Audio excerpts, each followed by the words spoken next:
So my priority is not missing something. I have a lot of things I have to be at. I ask those who work with me to send meeting makers when I'm going to something, so that they're off the hook if I miss something. They can't say I didn't tell you. So a lot of my life is scheduling. I spend a lot of time booking flights and understanding where I'm traveling and where I'm staying, and then I generate the content around it. Almost everything I'm doing revolves around some content. I'm either giving a speech, or I'm on TV, or I'm on somebody else's TV show, or I'm writing a column, or I'm working on my next book. So I have to have a framework of organization. That's definitely my weak spot. What are some tips that you've taken away from years working in the business that help you manage your own finances?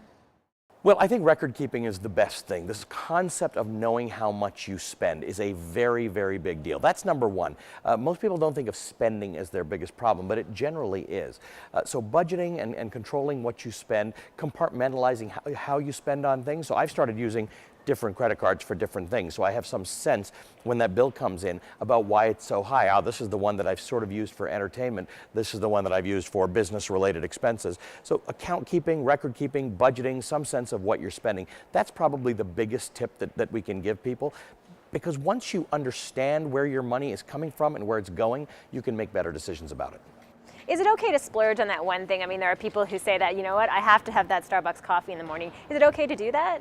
I'm a spender. I'm a splurger. Savers and spenders attract each other. Guys like me like people who are responsible with their money because we think they'll hang on to it for us. And savers like spenders because guys like me are fun to go out to dinner with. And so we have to have these balances in our lives. And I think if you neglect the things that make you enjoy life, then you'll get these pent-up reactions and you'll end up spending more money than you would have otherwise. Do you ever get sick from talking about money and business? Is there some other interest that Ali Velshi has that maybe people don't know about? I love to read. I read. I'm a big consumer of history books. I love history and I love obscure mysteries.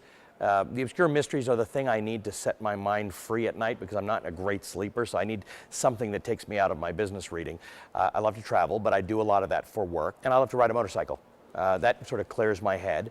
I don't get a ton of time to do it, and in New York, when you decide you want to ride a motorcycle, it's quite a commitment because it takes a long time to get out of the city. But once I'm out there with the wind blowing through my hair, it's all good.